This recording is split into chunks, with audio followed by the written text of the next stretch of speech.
Okay, welcome everyone.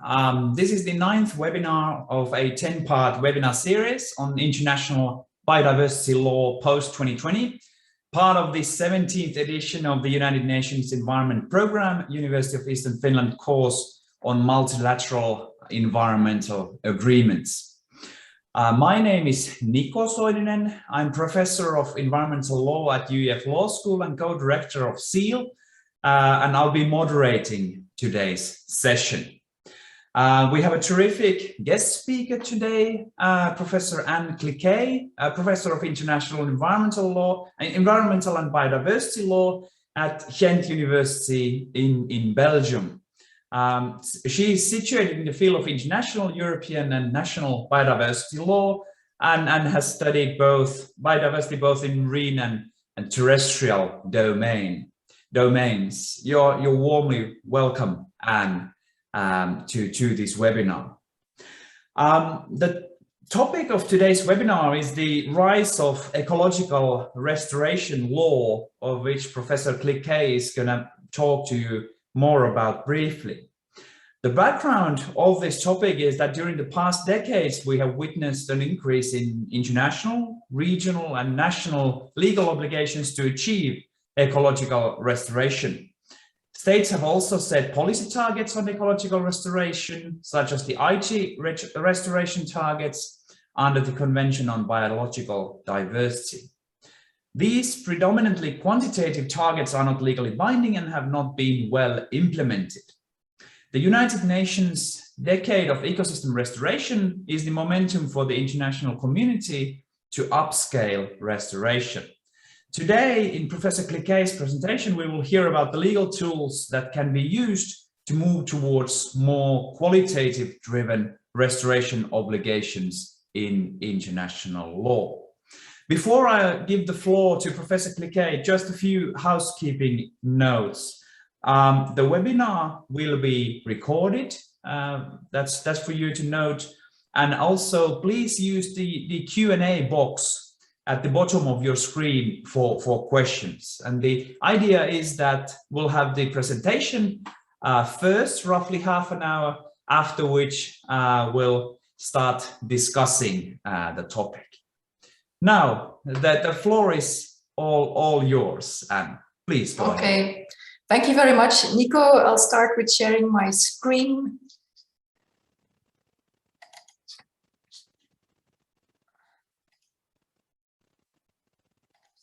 So just checking, can you see my screen? Yes, we can. Thank you. Okay, thank you very much. So thank you very much, first of all, to the organizers for inviting me to give a presentation. And I was very thrilled with the title you gave me, The Rise of Ecological Restoration Law. Now, when I heard this title, it made me think of a movie that also started with The Rise of. It was not on ecological restoration law. Maybe you see it a little bit already on the slide, what it was. And indeed, it was the rise of the Planet of the Apes. And when I watched the poster of the movie, I was struck by the subtitle, which said, Evolution Becomes Revolution. And I thought, well, this is exactly the same for restoration law.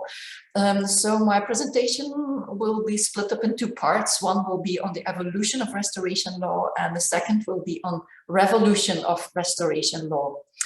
So first of all, let's have a look at evolution of restoration law. And together with two dear colleagues of mine, Anastasia Tilesetsky and Afshin Aktakavari. Anastasia is from the US, Afshin is from Australia. We examined the obligations in international and also regional law on restoration obligations. And we actually came to the conclusion that there is a legal duty to restore in international, but also in regional environmental law. Obviously, it's not the only, the book which we published on that is not the only one which already talked about restoration obligations. And I can refer here to a couple of publications that were done, for instance, by Kees Bastmeijer, also on ecological restoration in biodiversity law. There's an excellent book with case studies on ecological restoration law. Ben Richardson also published on that, and so on. So just to give you a flavor of what we can find in international law, there are just a couple of examples I will turn on to in a minute. But before I do that, just maybe to categorize the different obligations of restoration law, I would like to group them in three different kinds of obligations. And the first one are the positive obligations we find for governments to take restoration measures. The second part are those restoration measures that are part of compensatory measures. When you have a plan or a project that has a negative impact on the environment, and the so-called offsetting. The third category are restoration obligations under liability regimes, for instance, when you have an oil spill. Now, my presentation will focus on the first category, the positive obligations for governments to take restoration measures. And when we have a look in international law, we see that in various conventions and also in regional laws, we find obligations on restoration. Sometimes they are explicit, sometimes they are implicit. And sometimes you find something in the convention text itself on restoration. Sometimes you find more details afterwards in the decisions made by conference of parties and so on. Just to give you an example of one of the conventions which already dealt with restoration is the Ramsar Convention on Wetlands, in which we see some very explicit resolutions that were taken afterwards, although restoration itself is rather implicit, included in the convention text itself. We see here that, for instance, in 2002, there were already some principles and guidelines for wetlands restoration, but also with regards to specific wetland types like peatlands, they have already made resolutions in the framework of the Ramsar Convention. So this is just an example, but also World Heritage Convention can play a role. The Convention on Migratory Species can play a role. In the desertification conventions, we see initiatives taken with regards to restoration and so on. This is just a couple of examples. When we look at regional law, and specifically when we look at EU law, also here we see that in various directives, environmental directives, we see obligations for restoration.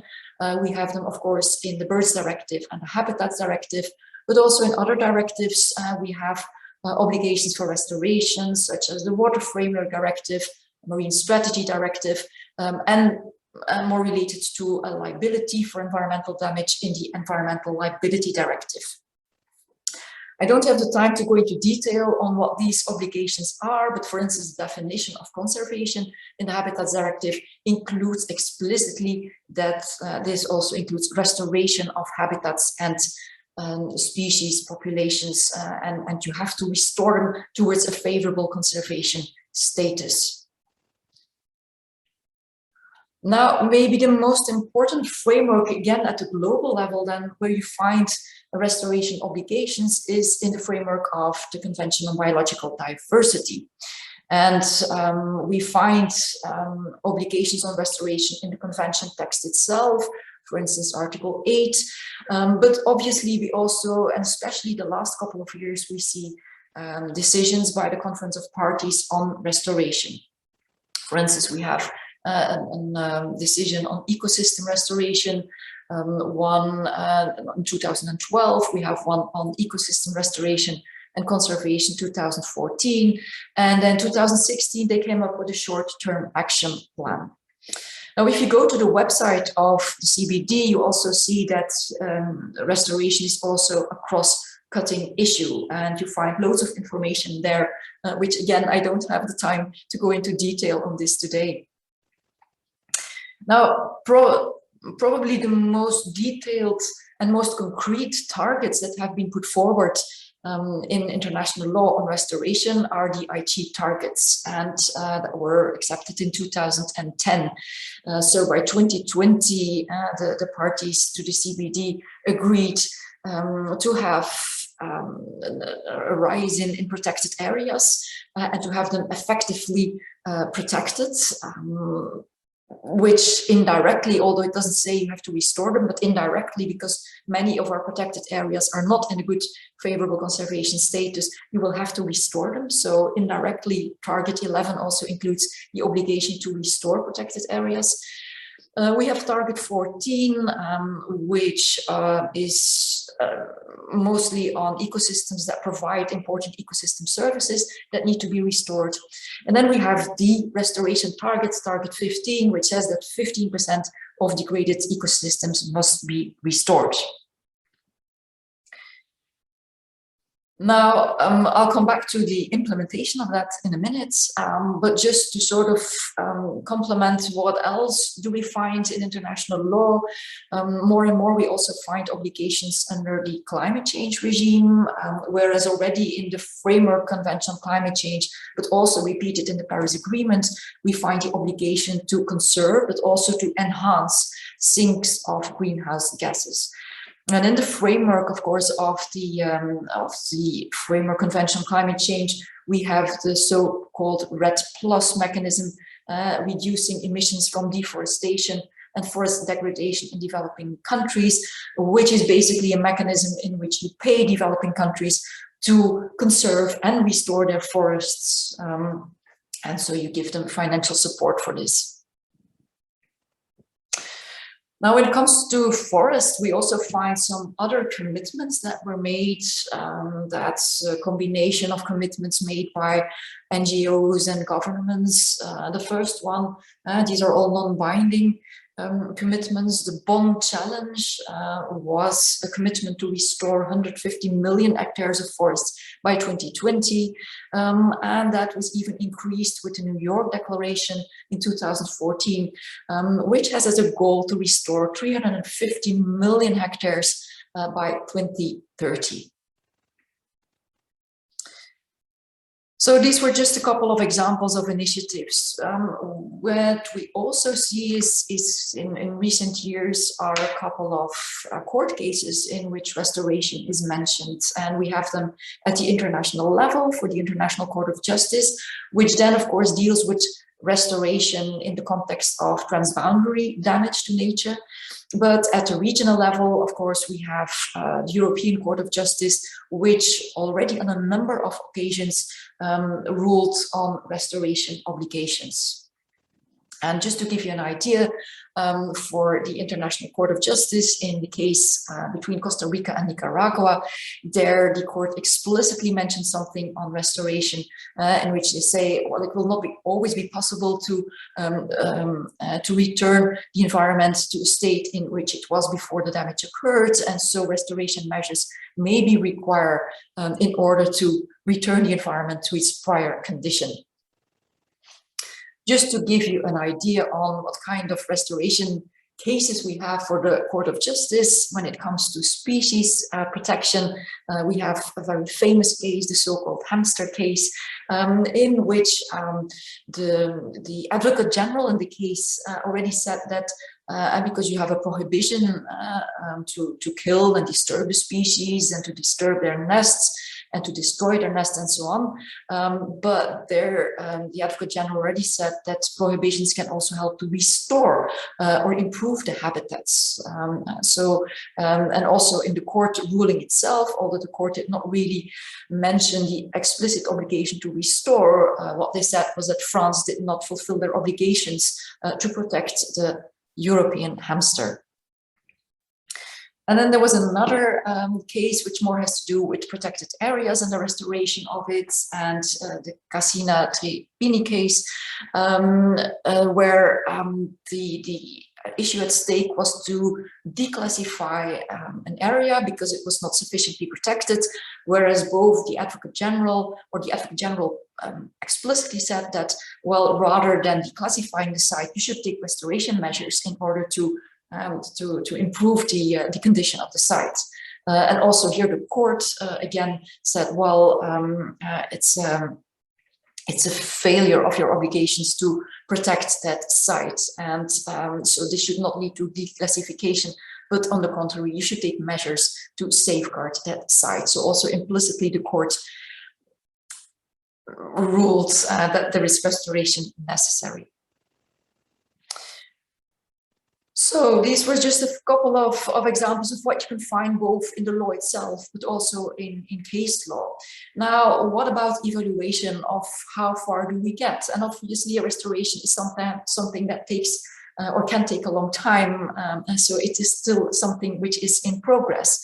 And if we look at the results so far of all these legal duties and obligations and targets and so on, unfortunately, we see very often that there is a lack of implementation of the obligations and the targets. Also, of course, we have a lack of concrete targets, but also on guidelines on where and how much we should restore. At a national level, we often see a lack of ambition in response to international commitments. And another hurdle for me is that we see lots of focus on restoration of forests. I mentioned REDD+, the Bond Challenge and so on, but very often neglecting other ecosystems that are also in need of restoration. Just to give you an idea on the CBD, the IG targets, we already saw in the midterm review of the IG targets that both target 14 and 15 were not on track to be met. And unfortunately, the Global Biodiversity Outlook 5 also came up with this conclusion that both for 15 and targets 14 and 15, the targets have not been met. But also looking at, for instance, the New York Declaration on Forests, two important goals. The one is to stop the cutting of forests, and the other one is to restore forests. But unfortunately, when we look at the assessment, both goals have insufficiently been met. And of course, because of a lack of restoration, we see a continuous decline, unfortunately, of biodiversity, which was adequately shown by the EPES report, which shows that approximately 1 million species are threatened with extinction. At the EU level, although we have very explicit legislation on restoration, again, here the latest State of Nature report shows that bird species, but especially other species and also the habitats that are protected are in an unfavorable conservation status. So I come to the second part then, because what we have done so far is not enough. So we need a revolution of restoration law. And another slogan I was thinking about was something that you see often at climate marches, in which they say the oceans are rising and so are we. And it's not only the oceans that are rising, but we should also give a rise to restoration law. I think there are currently a couple of opportunities, and Niko already mentioned it, the Decade on Restoration, which was declared by General Assembly Resolution of the United Nations in 2019, and so the decade is this year up to 2030. And this could give an enormous push forward to restoration, be it that, of course, the resolution on the decade is in itself a non-binding resolution. Now, of course, but it can create a lot of opportunities. And one of the documents that have already been concluded under this decade are principles for ecosystem restoration. And this is just one example, but if you go to the website of the decade, you can find lots of other initiatives as well. And obviously what is happening right now in the framework of the Biodiversity Convention and the post-2020 biodiversity framework, in which a new strategic plan is being prepared, which should have already been decided on because of COVID. It was postponed and postponed again, and will now take place in April in 2022. Now, if we have a look at this, at the draft documents that you can already find online, we see indeed that, again, there is a reference to restoration. For instance, 2030 milestone says that the area, connectivity, and integrity of natural systems should be increased by at least, and the percentage is unknown at this moment, but also, for instance, that by 2030 there are a couple of targets in which again a certain percentage should be restored, is one of the targets that is put forward. But of course it needs to be negotiated again. We had already a sort of a pre-conference online in which a declaration was concluded, and indeed in one of the paragraphs, which is one of the paragraphs, we find a reference to restore degraded ecosystems. Unfortunately, I have to say that what I see so far will not really address the issues that we faced before with the IG targets. Again, we will have more pure quantitative targets, and that's just a start, and it didn't work the first time. So possibly we will have to do much more than that. And possibly much more concrete is what is happening at EU level. At the EU level, we have, in the framework of the European Green Deal, we have a new strategy for biodiversity up to 2030. And in that strategy, which is as such a non-binding strategy, but in that strategy, it says that the European Commission should propose a new law, so a binding law with binding targets on restoration, and the proposal should be ready by the end of this year. This has been heavily supported by NGOs, but also by scientists. And for instance, at the conference of the Society for Ecological Restoration in Europe, the scientists really supported an ambitious EU nature restoration law. But as I said, what's happening right now, it gives you lots of opportunities, but again, at the global level, this might not be enough. And I think we need to do much more than that. And what should we do? So where is the real revolution that we need for restoration? I think we need to have a substantial increase of restoration efforts. And this is not my wish as a lawyer. This is something that comes from what we learned from the scientists, and one of the most important and also holistic views that we have are the planetary boundaries, and seeing that those planetary boundaries and several of those boundaries have already been exceeded, and so we need to take additional measures in order to stay within a safe operating space for humanity. There are several ideas that are coming from scientists. One of them is the idea to protect half of the planet, to conserve and restore half of the planet. And I can refer to the initiative by Edward Wilson with his Half Earth, a book that he wrote, and also the movement of Half Earth. But also other initiatives, very similar. Nature Needs Half is another one in which scientists really propose that we should protect much more than what we have done so far, and protect and restore much more. So these scientists, the Nature Needs Half movement, already have been publishing scientific articles on this. Here's one example, Dinnerstein and colleagues who have been publishing and advocating for a global deal for nature, in which they also put forward concrete milestone and targets. Now, we will have to do this fast because, of course,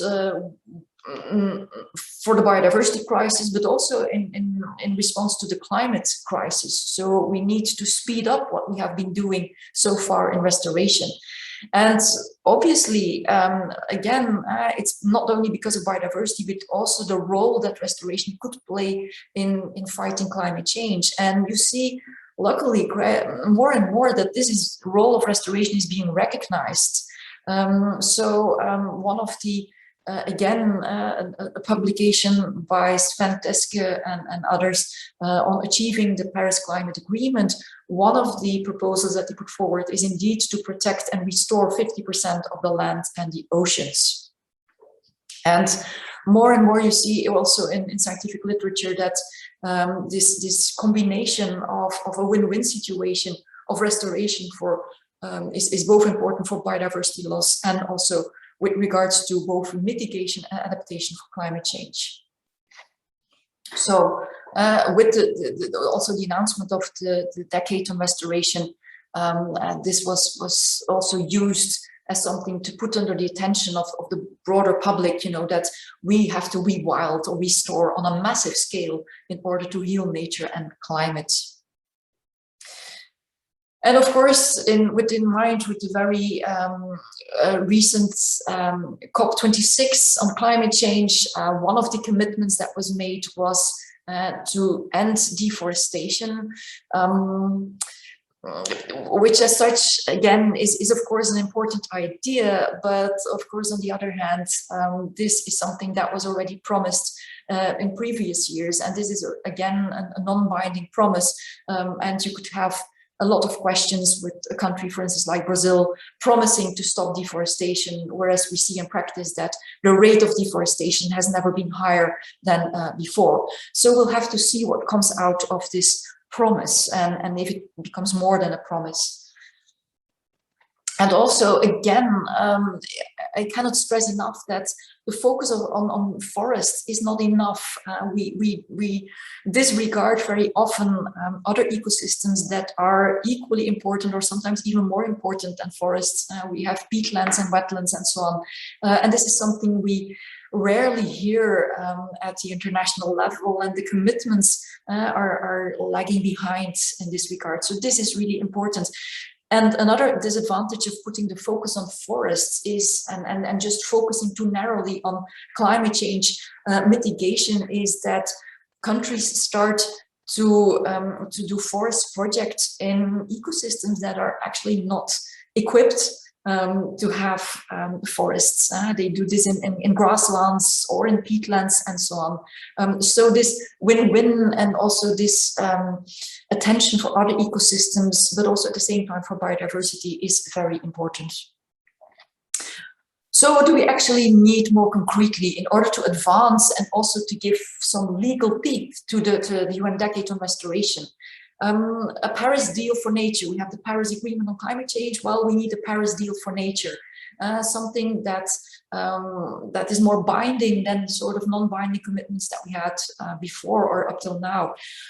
This could be, for instance, an additional protocol to the CBD at the global level. We have, of course, already now the commitment for EU law. So this could be one, the form. But of course, what should this, if it would come to a protocol, what should this include? Well, an idea that we have put forward recently is we advocate for a new legal principle on ecological restoration. And again, this is something that together with my colleagues Anastasia and Afshin, and also Cliquet from Belgium, we came up with this idea on a new legal principle on ecological restoration. And it's an article that we published very recently in Restoration Ecology. It's open access, so everybody can have a look at it if you're interested. What would it mean, this legal principle on ecological restoration? And I have to stress that it's not just a principle on restoration, but it's a principle on ecological restoration. In our idea, it's restoration that is aimed to achieve the highest level of recovery possible, aimed at regaining composition, structure, and function. So because not every restoration can be considered to be ecological restoration. And if you would implement such a principle, this would avoid of setting pure quantitative targets, like the ones that we had before, you know, like you have to restore 15%, but what will be this restoration? Will it just be some greening activities? Will it just be some planting of monocultures? This is not really restoration in the ecological sense of it. So this would really help. And it could, of course, it's just a principle, so it should be applied into further and made more concrete into all kinds of laws at international and regional and national level. And it should, or it could be useful to underpin ambitious restoration targets. So how much restoration, what kind of restoration you should do, but also the way in which you conduct your restoration activities, so that you do this according to certain standards for restoration, and so that it becomes real ecological restoration. And then another thing that I would like to advocate for is to have more restoration litigation. We already know now climate litigation of the last couple of years, which is also rising in many countries. And one example here is the famous Ghent case in the Netherlands. So typically for those climate litigation cases is that people go to court and they ask that the government should do more in order to protect us from dangerous climate change and to take more climate measures. And I think we could do something similar for restoration and go to court and ask the court that governments should do more on restoration. And this could be done in the context of climate litigation, where you do it because it's important to restore as a mitigation or adaptation measure, but it could of course be done as such, as something important for biodiversity. Now, I think also similar arguments could be used that we use in the climate, or that we see in the climate litigation cases, where you have the scientific basis, the scientific knowledge, which is quite clear on biodiversity laws and on the importance of restoration. But you could also invoke a duty of care, seeing that restoration and the restoration of ecosystems can provide us with lots of ecosystem services.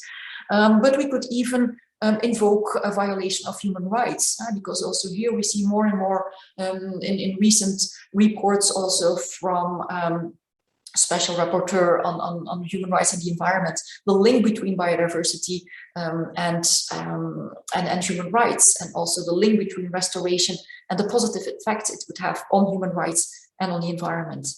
I just finished writing a book chapter on this. Unfortunately, it's in Dutch. It's Ecological Restoration as a Legal Win-Win in Climate Change. So I definitely plan also to write something in English about this. So there are plenty of ideas to move forward and to push forward this restoration.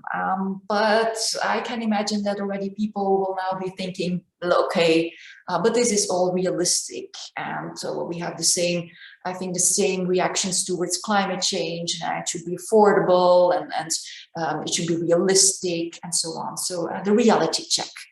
And well, I can refer to maybe to the gentleman of the Muppet Show, who were already be very cynical and critical, the old white man saying that, well, this is not possible. You cannot simply protect half of the planet. It's not possible to restore as much because this will cost money and so on. So the typical well, negative reaction we get from a part of the political world and a part of the public. But of course, this sort of negative and so-called realistic perspective, we heard this before, and just two comparisons. We heard this also, well, not directly, but we know that this was also something that was used when people tried to abolish slavery, or when they were advocating voting rights for women. Possibly we had the same reactions by similar, possibly white old man saying that this is not realistic and this is not possible and it's not feasible. And again, of course, you get the same reaction with regards to climate change. But then again, we see the whole movement of especially the young people advocating for climate change. And although I know that they will be disappointed with the outcome of the latest Conference of Parties on climate change, still what we see, the effect that they had, for instance, on the EU Green Deal, cannot be underestimated. So to conclude, am I optimistic or pessimistic on restoration and the future of restoration? Well, I would say neither. I'm neither pessimistic nor optimistic, but I'm hopeful. And hopeful is also something that we see in publications. For instance, here, publications from IUCN, Hope in a Changing Climate, which is exactly what restoration can do, because it's a very positive activity, from helplessness to hope through restoration. So restoration is really something, a positive story. It's not you're against something, it's not negative. It can restore nature, it can help in climate change, it can also help to reconnect people with nature, something that I think that also with the COVID crisis, lots of people started to realize that they really wanted to reconnect with nature. So I would like to end here with this hopeful note. And I end again with an image of this wonderful creature. So that was it, and I look forward to the questions. Thank you kindly, Anne. An excellent presentation.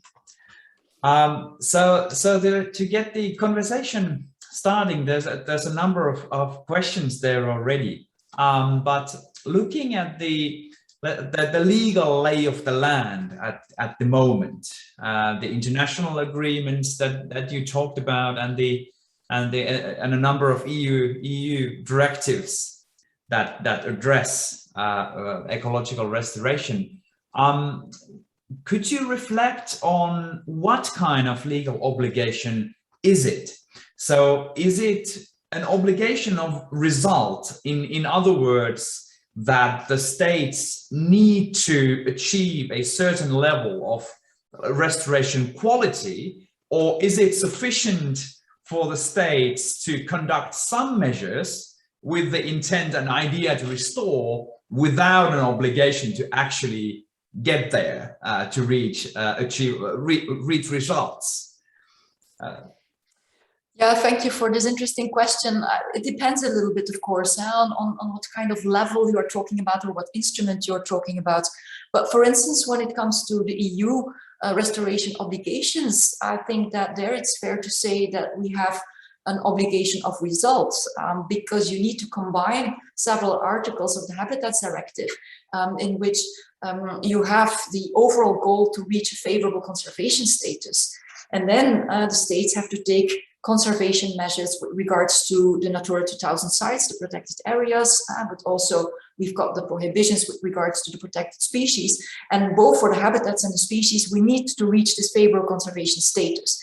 As we see from the reports from the European Environmental Agency, many of our habitats and species are in an unfavorable conservation status. So if you link the two together, then I think that restoration is something that becomes legally binding, and you will have to take the restoration measures in order to gradually reach this favorable conservation status.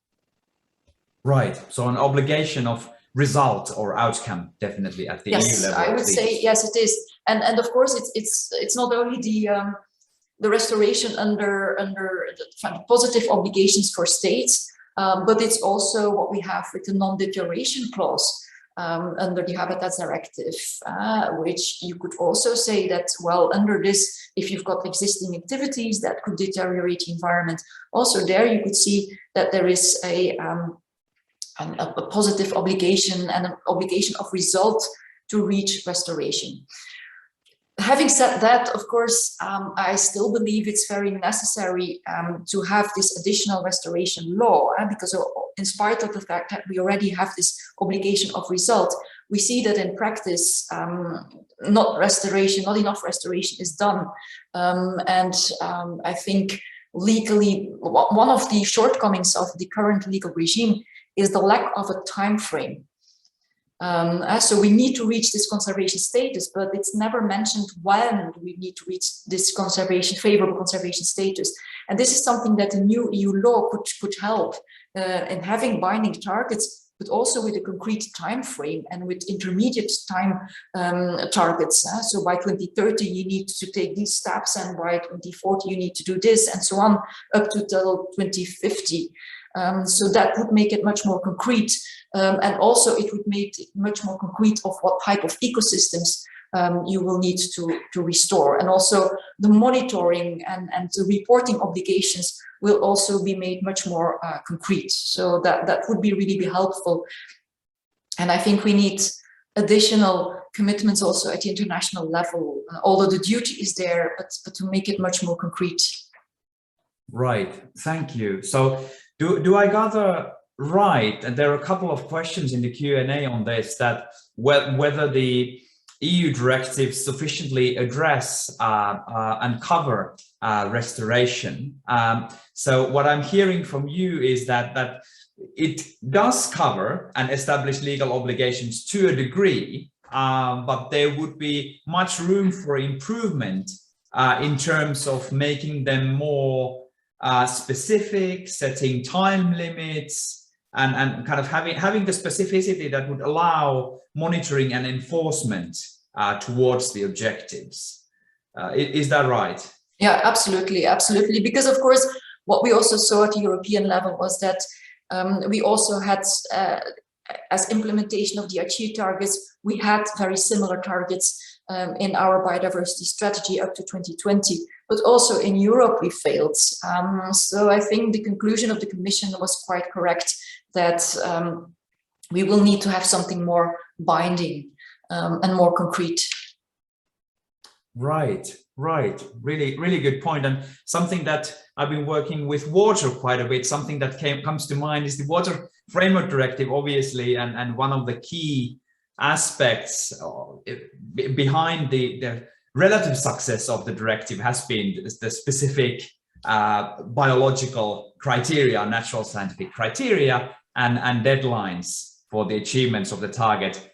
Although even with those in place, we are lagging quite a bit behind. So it would be interesting to see whether it would work on biodiversity more broadly.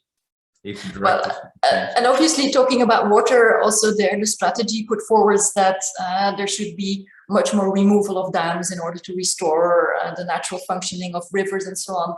So also there they will certainly put something forward in the EU law, but of course one of the concerns is that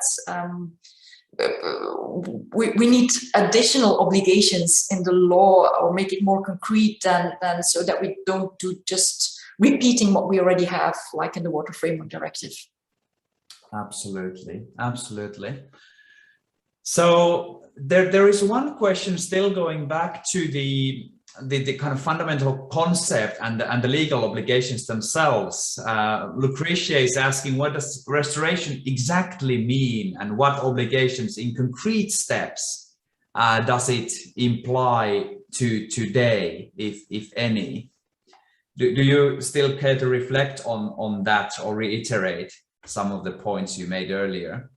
So if I understand the question correctly, what is restoration exactly? Well, restoration is, of course, is a process.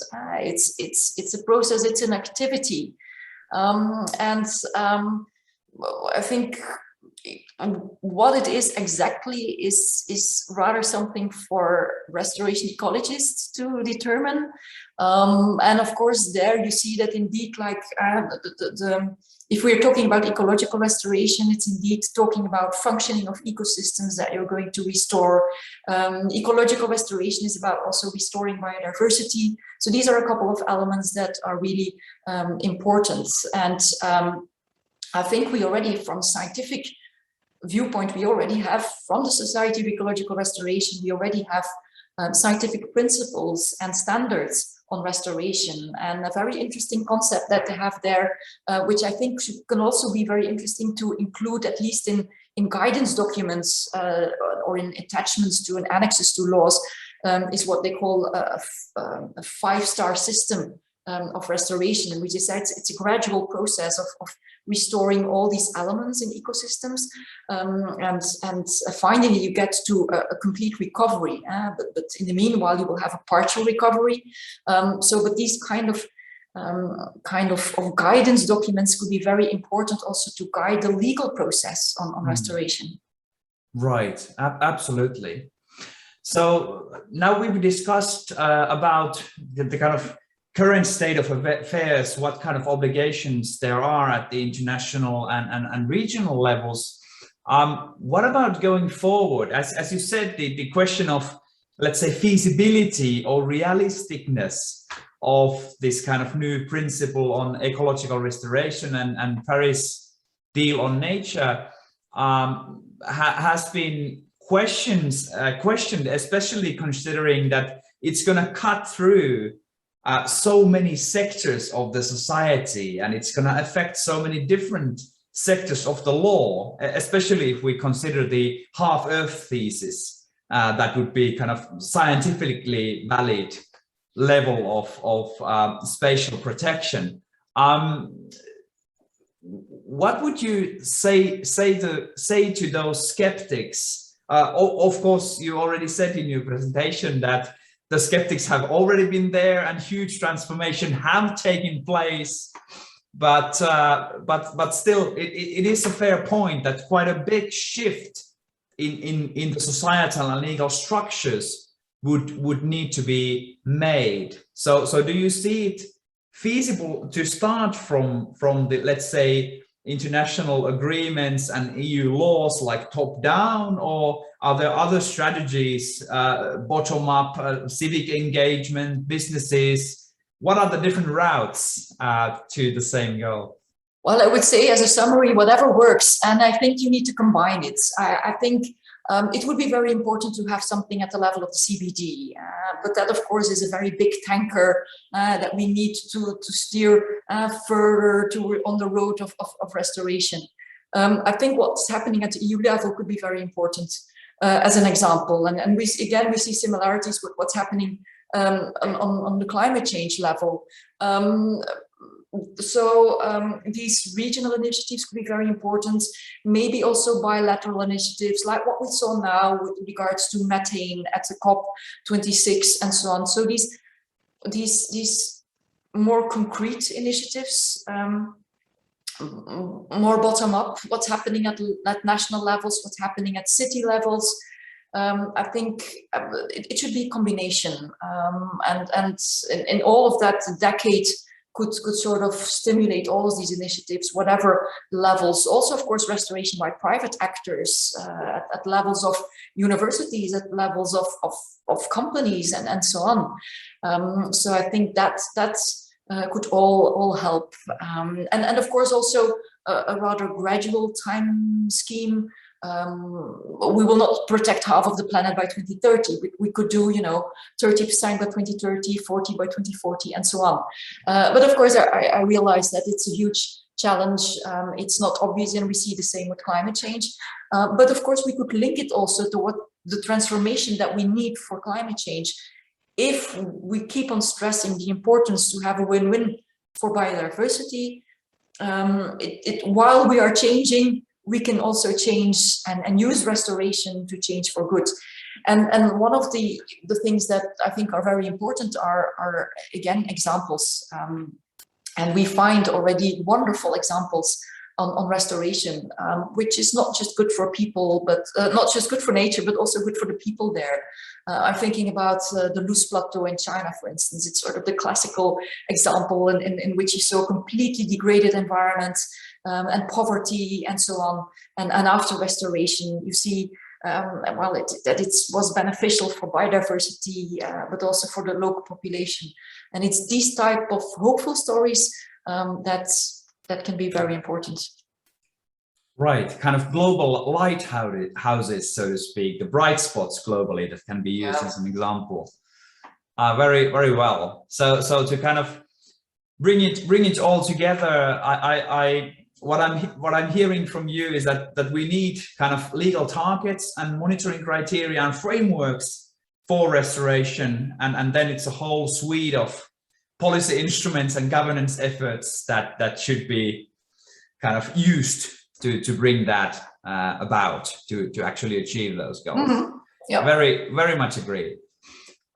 Then there are a couple of questions related to indigenous peoples. On the one hand, what can we learn from indigenous communities living together with nature? And secondly, how do we make sure that these restoration and protection efforts do not infringe on indigenous rights to land or to the use of land, so that we, like as Western white people, let's say, would like to protect the earth, and then there's people who rely on it, on those areas for sustenance and culture. So these two aspects of indigenous rights. Yeah. Well, I think two aspects. I'm not a specialist because I predominantly look at it from a European perspective. But there is indeed this double angle to it. On the one hand, we indeed have the knowledge of indigenous communities, which can really be helpful as and next to the science information that we have. On the other hand, you might have a tension between indigenous peoples and indeed restoration projects. One of the elements that would help in this regard, and which is also put forward and stressed enormously by the Society for Ecological Restoration in their principles and standards, is the role of participation and is the role of involvement of indigenous communities. And so this is really something that they put forward, and so that you've got this cooperation and the involvement of the indigenous communities. So this is really being stressed, and I think it's something we have to take into account. And indeed, on the other hand, of course, it might also lead to a change in ways of doing agriculture and so on. So it also might require an adaptation of indigenous communities sometimes. So I think also there should be an openness also with this regard, and it's not because they've been doing some things already for a couple of centuries that they should keep doing it in the same way. So I think we should be very open also with regards to their practices.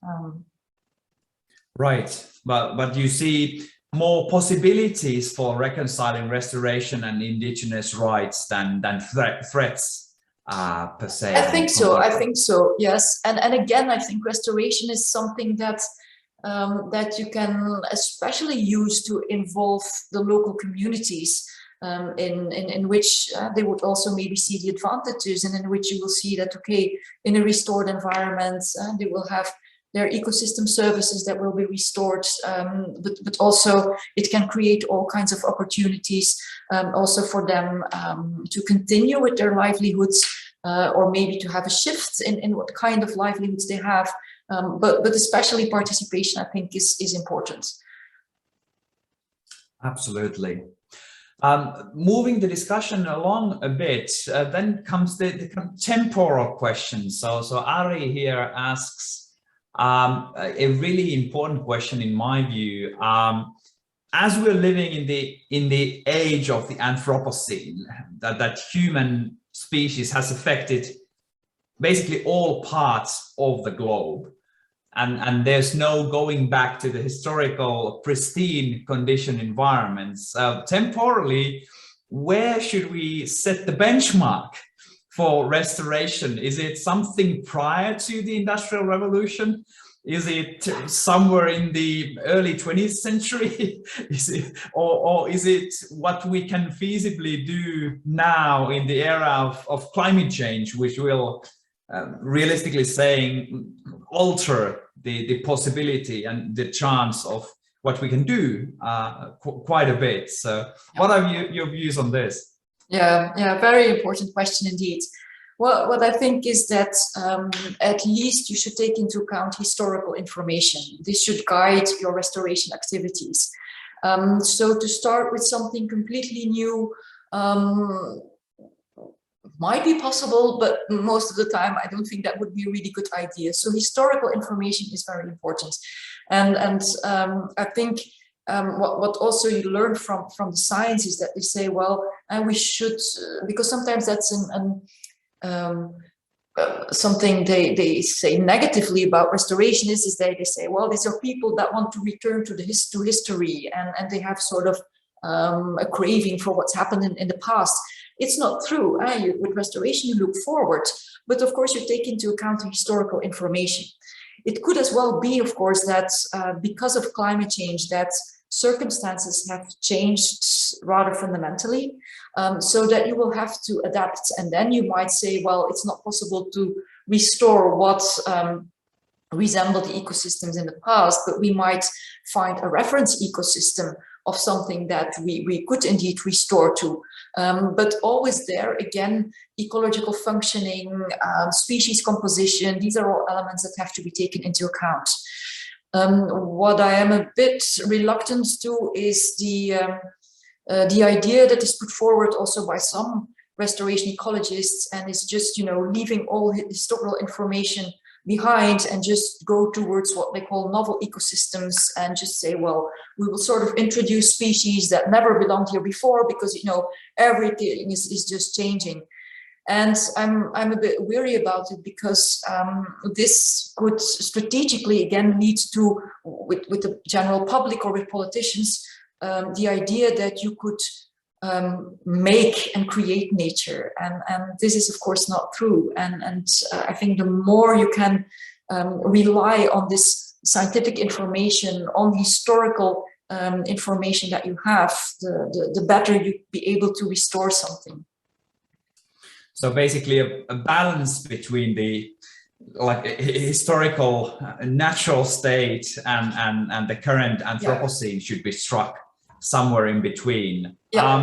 So related to this, how do you see the role of nature-based solutions then in these restoration efforts, and what are your views on using, let's say, engineering, concrete kind of options or ways of doing restoration? Does this, what you're saying, imply a preference to nature-based solutions? Absolutely, absolutely. And again, this is something that luckily you hear it more and more, nature-based solutions, but for me, not enough. When you watch media, when you read newspaper articles, they're always or predominantly talking about technical solutions and building or making the dams higher to protect us from flooding and so on. Whereas it would make much more sense to use nature-based solutions. And of course, gradually see also examples of this. And I think the more and more we will see the effects of climate change, possibly more and more people will start to realize that this is the way to go forward with. But it still hasn't reached, I think, the mass media or even the politicians possibly have never heard about nature-based solutions. Where for me, really, this is a key in both climate change and biodiversity. Right. Of course, the challenge is that nature-based solutions often require quite a bit of space to become operational, and that's perhaps why many try to promote engineered solutions, because at least on paper or supposedly they can deliver in a smaller space and with kind of less infringement on existing use of land. But there, I think your earlier argument applies, that we should have ample land and water and sea protected in the first place to cater for and protect biodiversity sufficiently. So one final question. There'd be plenty to discuss and plenty of more questions, but one more still regarding implementation and enforcement and monitoring, the importance of monitoring. What would be your take-home messages or your reflections on what type of monitoring system for this kind of restoration principle or law should there be in place for there to be any hope for effective implementation? Well, again, I think additional to your targets that you would put forward in laws, I think you need to have a guidance document, for instance, at EU level, to have commission guidance documents that really give you the information on how to report on what you have done, that you have indicators, and of course that you also use the standards that are put forward from the scientists, from the restoration ecologists, on what does it mean to have a fully recovered ecosystem and so on. So I think you really need this additional scientific information to guide you and to make sure that you look to what extent your legal obligations have been or are being fulfilled. So just putting it in a law for me will not be sufficient. I think we really need to have this, and also this cooperation between scientists and lawyers and obviously also other disciplines as well. But I think there is an important role. And in this regard, again, I'm hopeful, because you see more and more also that restoration ecologists and scientists are becoming more and more interested in the law, which I think is a very good thing. And the other way around as well, of course. I fully agree. I fully agree. So more interdisciplinarity will also be good for effectiveness of these obligations. Okay, thank you kindly, Anne, for the excellent presentation and really nice and intriguing discussion. I hope all of you online enjoyed this as much as I did. We'll conclude for now and say bye. Okay, see you next time. Bye-bye.